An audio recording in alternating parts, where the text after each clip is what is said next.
बिस्मिल्लाहिर्रहमानिर्रहीम। अस्सलाम वालेकुम नाज़रीन कराम, मैं हूं मखदूम शहाबुद्दीन और आप देख रहे हैं मेरा फेसबुक और यूट्यूब चैनल। उम्मीद करता हूं आप सब लोग बखैर आफियत होंगे और जहां भी होंगे अपने अहले खाना समेत खुश भी होंगे और महफूज भी। नाज़रीन कराम, जनरल आसिम मुनीर का वाज़ेह किरदार सामने आ चुका है। इमरान खान का कहा 100% दुरुस्त साबित हुआ है और आज इस लोहे पर लकीर लग चुकी है। इस हवाले से मुकम्मल तौर पर चीजें जो हैं वो बड़ी वाज़ेह और बड़ी दो टोक हुई हैं और आज इमरान खान जो कुछ भी कह रहे थे हर वो चीज दुरुस्त साबित हुई है और वो सुरखरू हुए हैं और जनरल आसिम मुनीर के किरदार के हवाले से जो तस्दीक है वो भी इस वक्त हो चुकी है।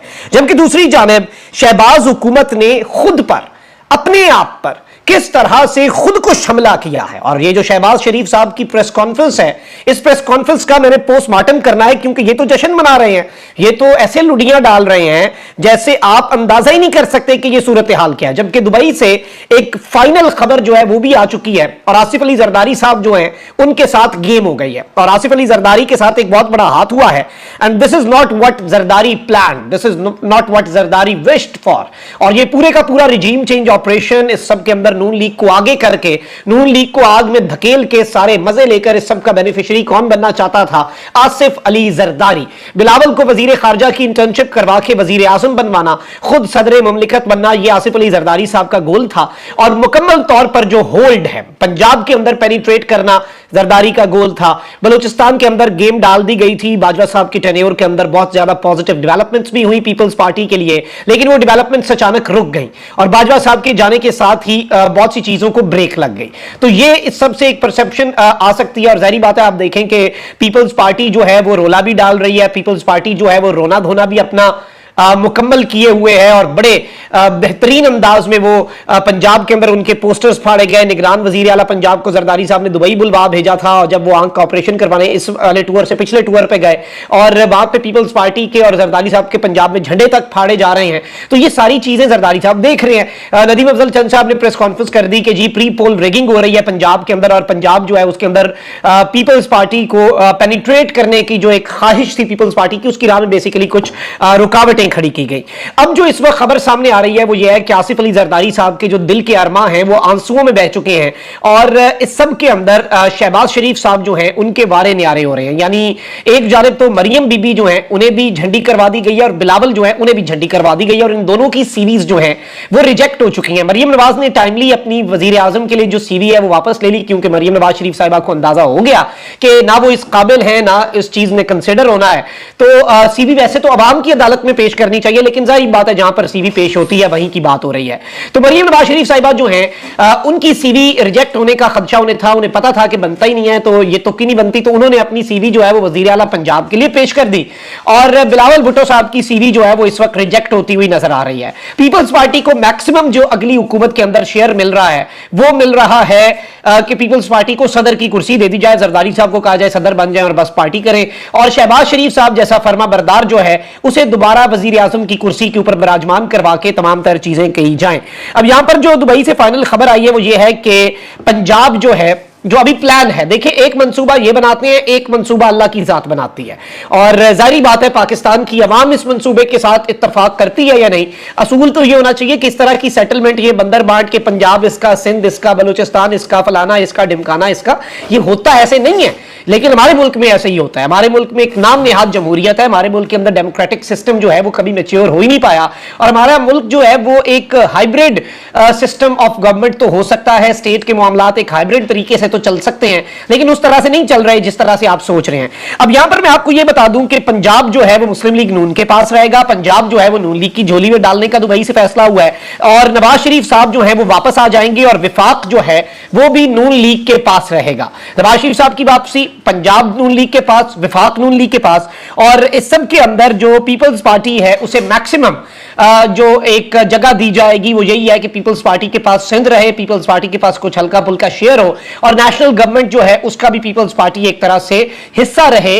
और या फिर एक स्कीम यह भी बनाई जा रही है कि विफाक की सतह पर सब इत्तेहादियों, मतलब सब के सब जो हैं वो एक दूसरे के साथ इत्तेहाद में रहें, अलबत्ता सूबों के अंदर। और विफाक में इत्तेहादी इसलिए रहे ताकि जो इकोनॉमिक पॉलिसीज हैं वो इसी तरीके से रहे, इकोनॉमिक पॉलिसीज अपना रिवाइवल और सारे मामलात मुल्क की स्टेट के लेवल पर foreign policy, economic policy, investment policy वो उसी तरह से टो होती रहे। और ये पॉसिबिलिटी है कि विफाक के अंदर आप देखें कि ये सारे के सारे जो है ये एक हो, विफाक के अंदर ये सारे के सारे एक कौमी हुकूमत बना ले और सूबों के अंदर ये एक दूसरे के अपने यानी विफाक के इत्तेहादी जो है उन्हीं की ये ऑपोजिशन में भी हो। यानी पंजाब के अंदर पीपल्स पार्टी ऑपोजिशन कर रही हो, सिंध के अंदर जी नून लीग या MQM या जिससे भी ये करवाएं। और ऑब्वियसली सारी इक्वेशन के अंदर जो स्क्रिप्ट राइटर्स हैं, जो फैसला करने वाले हैं, वो PTI को कहीं पे इंक्लूड नहीं कर रहा है। लेकिन ऑब्वियसली अब ये अवाम के ऊपर है या फिर वो मामलात जो है वो तो अवाम को फाइनल करने चाहिए। तो ये कहा जा सकता है कि जरदारी साहब जो है उनकी इस वक्त मुकम्मल तौर पे चीजें जो है वो उनके लिए बहुत बड़ा ये सरप्राइज भी है, उनके लिए एक बहुत बड़ा धचका भी है। जो उन्हें खबर मिली है ये दुबई से, जो दुबई प्लान जो है वो फाइनल हुआ है। अब यहां पर आ जाते हैं मेन चीजों पे।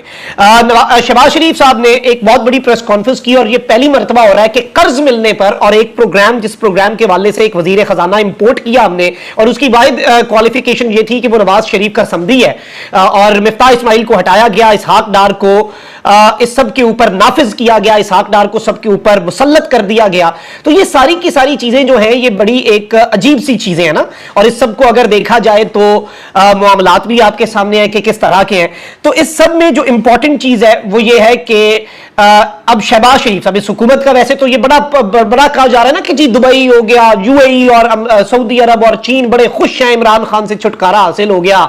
UAE, सऊदी अरब और चीन बहुत खुश हैं, दोस्त ममालिक भंगड़े डाल रहे हैं कि जी नून लीग आ गई है और नवाज शरीफ के ऊपर वो सदके वारी कुर्बान होते जा रहे हैं और वो खजानों के मुंह भी खोल रहे हैं, ये सब भी कर रहे हैं। तो सवाल बड़ा सादा सा है, पिछले 1.5 साल से ये नाक से लकीरें खींच रहे हैं, इनसे तो कुछ नहीं हो पाया। ये क्या बात हुई? पहला दौरा शहबाज शरीफ साहब ने सऊदिया का किया वजीर आजम बनने के बाद और ऐसा परसेप्शन बनाया गया जैसे पता नहीं ये अपने किधर जा रहे हैं और वहां से पता नहीं कैसे ये खजाने के साथ लदपद के आएंगे। और एक खबर भी इन्होंने वहां पे साफियों के अंदर फीड कर दी कि जी पता नहीं ये कितनी इन्वेस्टमेंट होने जा रही है, कुछ भी नहीं हुआ। अलबत्ता अचीवमेंट इनके लिए सिर्फ इतनी थी कि इमरान खान के दौर में जो कर्ज पाकिस्तान को मिला था उन मुल्कों ने कहा चलो ठीक है हम वो कर्ज वापस नहीं लेते तुमसे, हम वो कर्ज एक्सटेंड कर देते हैं और ये उस पर भी भंगड़े डालते रहे। असल इनकी वर्थ, असल इनकी जो स्टैंडिंग है इंटरनेशनल लेवल पे तो ये है।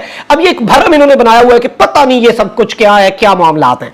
अब आप देखें कि वजीर आजम शहबाज शरीफ साहब ने जो प्रेस कॉन्फ्रेंस की है, शहबाज शरीफ का कहना है कि चीन ने पाकिस्तान को डिफॉल्ट होने से बचाया और दीगर दोस्त ममालिक ने भी पाकिस्तान को मुश्किल सूरत हाल से दो चार होने से बचाया। यानी दोस्त ममालिक ने पाकिस्तान को संभाल लिया, दोस्त ममालिक ने पाकिस्तान को डिफॉल्ट होने से बचाया। पूरी बात इन्होंने नहीं की, ये कहना भूल गए और ये बताना भूल गए कि हमने तो कोई कसर नहीं छोड़ी थी पाकिस्तान को डिफॉल्ट करवाने की। पाकिस्तान और आलमी मालियाती फंड के दरमियान होने वाले मुख्तसर मुद्दत के मुआहदे के बाद वजीर आजम शहबाज शरीफ ने गवर्नर हाउस पंजाब में वजीर खजाना सेनेटर इसहाक डार, वजीर इत्तलात मरियम औरंगजेब और गवर्नर पंजाब बलीगुर रहमान जो है उनके हमरा प्रेस कॉन्फ्रेंस की। वजीर आजम शहबाज शरीफ का कहना था कि पाकिस्तान की मौजूदा मुआशी सूरत हाल की वजह को जानना बहुत जरूरी है। 2018 तक पाकिस्तान तरक्की कर रहा था लेकिन फिर बदतरीन धांधली के जरिए इमरान नियाजी को मुसल्लत किया गया। PTI ने IMF से मुआहदा किया और फिर उसकी धज्जियां बिखेरी।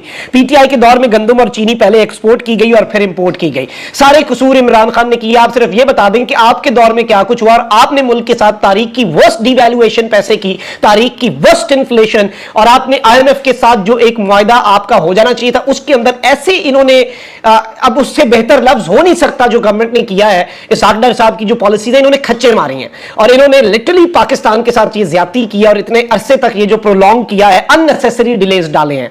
और पता नहीं ये किस अहमकों की जन्नत में रह रहे थे, किस खुशफहमी के अंदर ये मुब्तला थे। अब शहबाज शरीफ साहब ने कहा कि जी IMF से कई माह से बातचीत चल रही है, IMF के साथ बड़ी संजीदगी के साथ गुफ्तगू चल रही थी। ये सब हम सियासी जमातों ने अपना सरमाया दाव पर लगाया ताकि पाकिस्तान डिफॉल्ट ना हो जाए, ये ना हो जाए, वो ना हो जाए। उनका कहना था कि जी MD IMF ने कहा कि हम नहीं चाहते पाकिस्तान डिफॉल्ट हो और MD IMF ने पेरिस मुआहदे के बाद बहुत संजीदगी दिखाई। MD IMF ने कहा कि हम चाहते हैं कि आगे बढ़े, पाकिस्तान भी आगे बढ़े। 9 महीने का $3 अरब का प्रोग्राम है। जुलाई की बोर्ड मीटिंग के बाद पाकिस्तान को IMF से किस्तें मिलना शुरू हो जाएंगी, ये इन्होंने ऐलान किया। अब आते हैं मेन चीज पे जिससे इन्होंने कुल्हाड़ा मारा है अपने पांव पर और जनरल आसिम मुनीर का किरदार जो है वो सामने आया है और हुकूमत की नाअहली का पोल खुल गया है। और इमरान खान का ये कहना कि ये नाअहलों का टोला है, इन पर कोई दुनिया में ट्रस्ट नहीं करता, ये खुद कुछ भी नहीं है जो इस वक्त पाकिस्तान के ऊपर PDM मुसल्लत है। वो बयानिया इमरान खान का आज दुरुस्त साबित हुआ है। वजीर आजम शहबाज शरीफ ने कहा कि IMF के साथ मुआहदे के लिए जहां वजीर खजाना और उनकी टीम ने दिन रात मेहनत की, बिलावल भुट्टो ने भरपूर तरीके से सिफारतकारी की, हमारी कोशिशों के अलावा अब ये वो नुकता है जिसके अंदर इन्होंने अपनी नाअहली का एतराफ किया है और जनरल आसिम मुनीर का इस सब के लिए जो एफर्ट है उसे इन्होंने एक्नॉलेज करके अपनी नाअहली, क्योंकि काम जनरल आसिम मुनीर का नहीं है, जनरल आसिम मुनीर का कॉन्स्टिट्यूशन के मुताबिक काम है कि वो पाकिस्तान की दिफा जो है उसे देखें, पाकिस्तान की सिक्योरिटी मामलात को देखें, वो तरीके ऐसा देख रहे हैं। लेकिन ऑब्वियसली जब आप नहीं कर पाएंगे, पाकिस्तान डिफॉल्ट हो रहा होगा, जब आप इस काबिल नहीं होंगे, जब आप नाअहल होंगे, जब नाअहलों का टोला पाकिस्तान पर मुसल्लत होगा, फिर उन्हें तो पाकिस्तान की खातिर दूसरे मुल्कों से बात करनी पड़ेगी। और ये पाकिस्तान का वजीर आजम एक्नॉलेज कर रहा है कि हमारी कोशिशों के अलावा पाक फौज के सिपा सालार जनरल आसिम मुनीर ने सऊदी अरब और UAE से कर्ज दिलाने के लिए बहुत कलीदी किरदार अदा किया। यह सब काम कोई अकेला फर्द नहीं कर सकता। IMF के साथ मुआहदा एक टीम वर्क का नतीजा, यानी जनरल आसिम मुनीर ने बेसिकली UAE और सऊदी अरेबिया जो है उन्हें ऑन बोर्ड लाने के लिए किरदार अदा किया। तो यह कहना कि इस हुकूमत की बड़ी कामयाबी है, नवाज शरीफ की बड़ी कामयाबी है, शहबाज शरीफ की बड़ी कामयाबी है, यह कहना गलत होगा। और जो क्रेडिट है वो चूंकि शहबाज शरीफ साहब ने खुद दे दिया है, कंफर्मेशन दे दी है कि आर्मी चीफ के एफर्ट्स हैं। और फिर इन्होंने वही बातें कही कि जी पाकिस्तान के डिफॉल्ट के चांसेस कम थे, लेकिन खुदा ना खास्ता मुल्क डिफॉल्ट हो जाता तो मैं खुद को माफ नहीं कर पाता। आप अब जो लोगों के साथ हो रहा है क्या उस पर खुद को माफ कर पाएंगे? इससे पहले भी करते आए हैं, कर ही देंगे।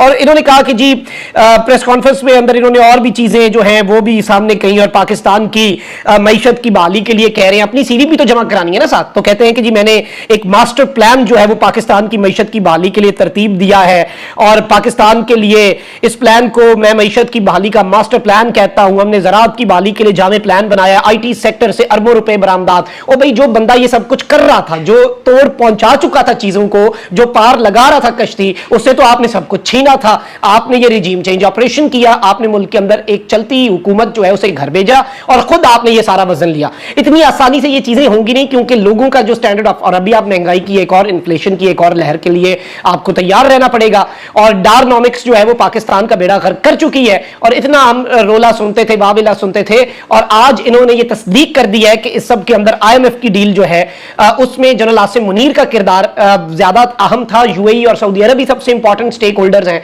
और ये टोला जो है ये सिर्फ और सिर्फ खानापूरी के लिए है फिर।